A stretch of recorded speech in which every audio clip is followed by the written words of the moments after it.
Welcome to Jim's channel, where we untangle complicated relationships through the lens of awareness and self-respect. I'm Jim. Today's video opens up a powerful perspective.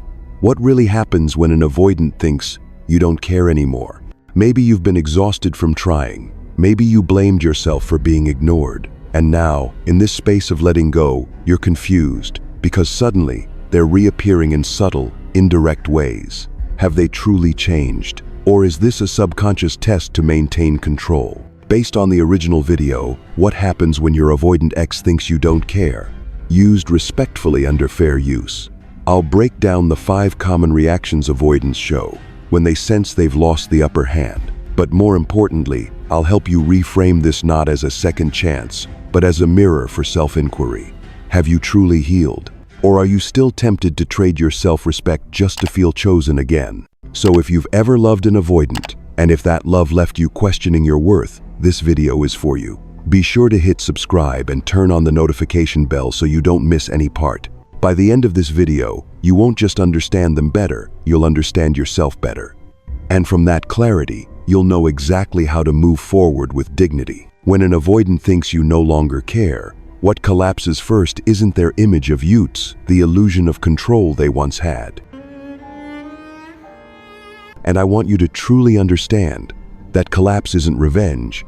It's the natural outcome of you returning to yourself, of no longer feeling the need to prove your worth through pursuit, but instead standing in the quiet strength of self-respect. In your past dynamic with the avoidant partner, you may have been the heartbeat that kept things going. You initiated texts, repaired conflicts, explained your feelings, tried to bridge the gap every time they pulled away. They got used to you being the one to come back first. Unconsciously, they began to see your affection as guaranteed as an emotional safety net they could retreat to at any time. But when you stop showing up in that way, when you go quiet, they lose their usual signal sand. That's when internal panic sets in.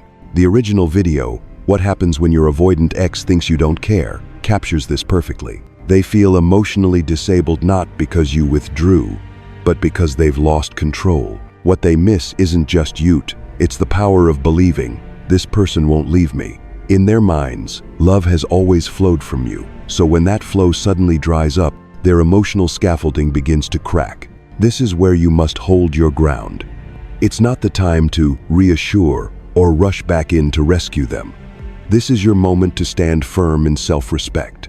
Not from anger or manipulation, but from the quiet realization that you will no longer carry a relationship on your own.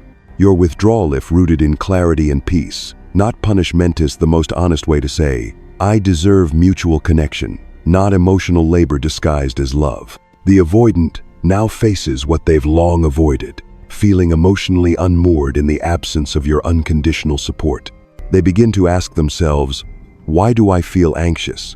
Did I just lose someone truly valuable?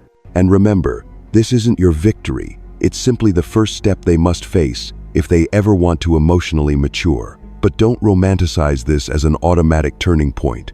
People only change when they choose to confront themselves, not because you return to guide them. So if you're currently in this early phase where your silence is rattling the avoidant's emotional world, honor it not as a cue to chase, but as a sign that your inner peace and self-respect have started to speak louder. And trust me, that's the strongest foundation from which to build any relationship going forward, whether it's with them or someone entirely new, ready to meet you at the emotional depth you've always deserved. After the illusion of control shatters, the avoidant person finds themselves in a space they've long mastered avoiding, sitting alone with themselves. Without your attention, reassurance, or emotional caretaking, without someone to blame or rely on to keep the bond alive, they're forced to turn inward and mentally replay the entire relationship. This marks the second stage's silent yet critical inner shift where, for the first time, they start to ask questions they used to dismiss. Was I the problem all along? This question doesn't come from a place of accountability just yet, but from the emotional instability your silence has triggered. They can no longer distract themselves with your signals. They have to look inward. This is when a flood of self-reflective thoughts begins. Did I really lose someone extraordinary?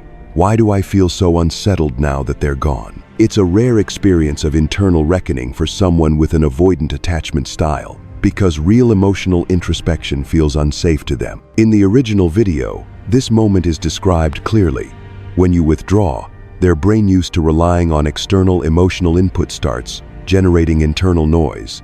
And the thing that rattles them most is this. You're no longer there to soothe them. They'd grown accustomed to you being the one who reached out, made amends, explained, tried. When that loop breaks, they lose not just your presence but the illusion of stability it provided. Your absence becomes a mirror that reflects back the reality of the relationship not through their curated lens, but through raw, undeniable truth. And here's the powerful truth. You don't need to do anything. Your silence is the action. It's not a mind game or a manipulative tactic, it's a healthy boundary. You stopped running toward the thing that hurt you. That alone forces them, perhaps for the first time, to feel the void you used to quietly fill. If they didn't see your worth before, they now feel it in the form of a quiet emptiness that no distraction can truly mask. However, I want you to hold this moment with clarity. Mental replay does not guarantee transformation. They may wake up, or they may simply feel discomfort and run to fill that emptiness with something or someone else. What you must ask yourself now isn't, are they realizing their mistake, but rather, is this person capable of emotional accountability and growth? Because without that, even if they return, you'll find yourself back in the same emotional cycle. That's why, at this stage, you must fiercely protect your self-respect.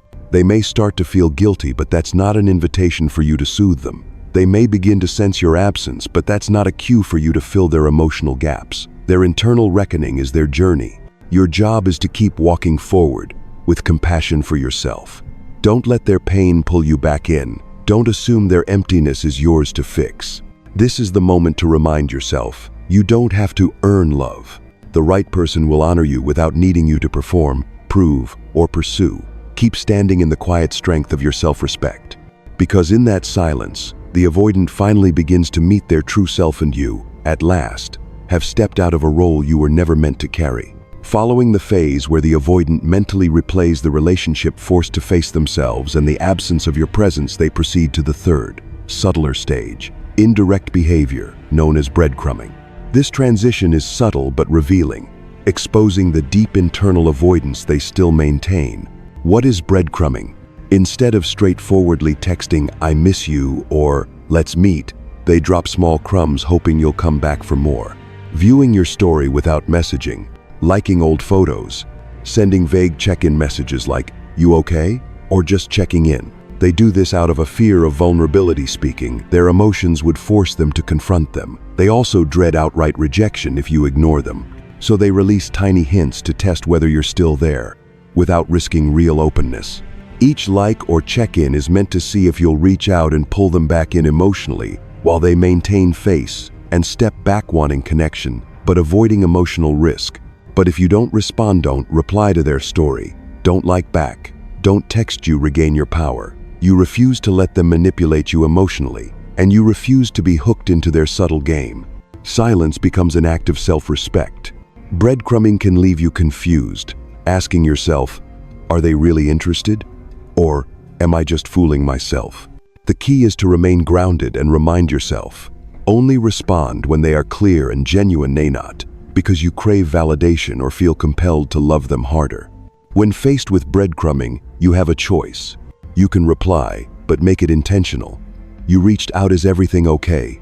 I care, but I need to know where you're at if we're going to have real conversation. Or you can stay silent, holding strong in your self-respect, and leave room for someone who's ready and emotionally available. Breadcrumbing is a litmus test. Are you only willing to accept clear, respectful communication, or will you compromise and let half-hearted gestures draw you back in? This is your moment to reaffirm your inner worth. You deserve love that's real, not scraps. After the breadcrumbing phase full of ambiguity, the avoidant individual enters a profound fourth stage. Your silence becomes their mirror, a pivotal and deeply meaningful internal shift. This is no longer a test of presence or emotional baiting, but an instinctual reckoning. You've given them enough space that they are now forced to face the very emotions they've disciplined themselves to suppress their entire lives. Someone with an avoidant attachment style rarely honors their own emotional world, especially from childhood, where the longing to be comforted, understood, or held often went unmet. They learn to bury emotions, to lock them in a quiet compartment. That's why they've become masters of hiding pain, so much so that even they can't see it. They'd rather go silent than be dragged into emotional depth they have no tools to handle.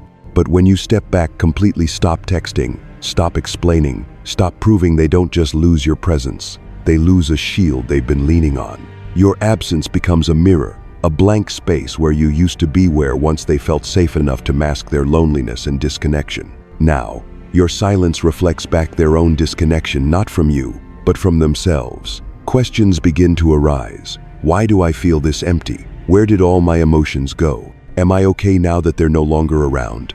At that moment, they face themselves, something they've avoided at all costs. There's no one to blame, no explanations to seek. Only silence remains, mirroring the raw truth. The emotional distance between you is no longer just about you and them, it's now a reflection of the emotional gap within them. The very vulnerability they buried is now unavoidably on display.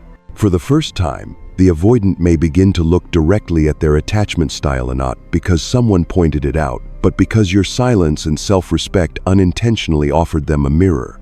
They might not say it aloud, but internally, a question takes form. Am I hiding too much? Some may feel so unsettled they rush to find a distraction or a new emotional filler. But others, especially those who have glimpsed some form of inner growth, might actually pause and face what they see. And this, importantly, is where real change becomes possible. Awareness precedes transformation. When your silence is not fueled by resentment, but anchored in gentle self-respect, you become not a trigger, but a catalyst. Of course, not everyone is ready to face the mirror. But for those who are, this becomes the first sign of healing, not just for the relationship, but especially for them. Even though you say nothing, even though you never send another message, your quiet becomes the deepest message of all. I'm not lost, but I won't pull you into my world unless you're willing to stand here with me.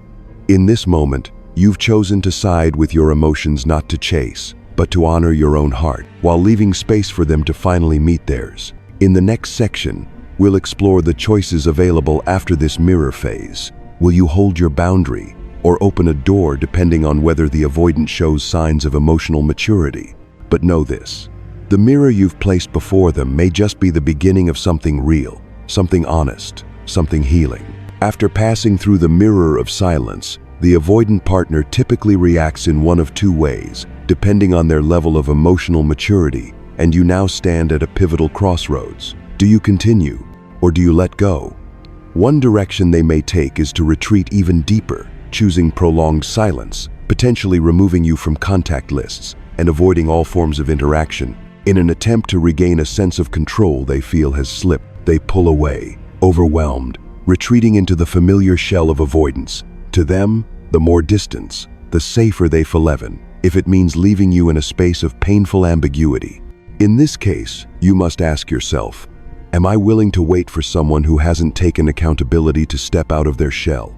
The answer lies in your self-respect. You deserve open and honest connection, not endless waiting for someone who may not yet be capable of showing up emotionally. The second possibility is when the avoidant begins to gain some awareness and consciously engages in growth. They might reach out gently but cautiously, sending short messages like, "I've been thinking about you," or recalling a shared memory, or asking, "Are you okay?"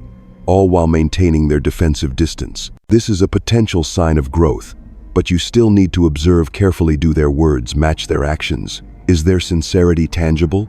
Are they taking responsibility for the breakdown? If their response is clear and aligned, you can respond in a secure way.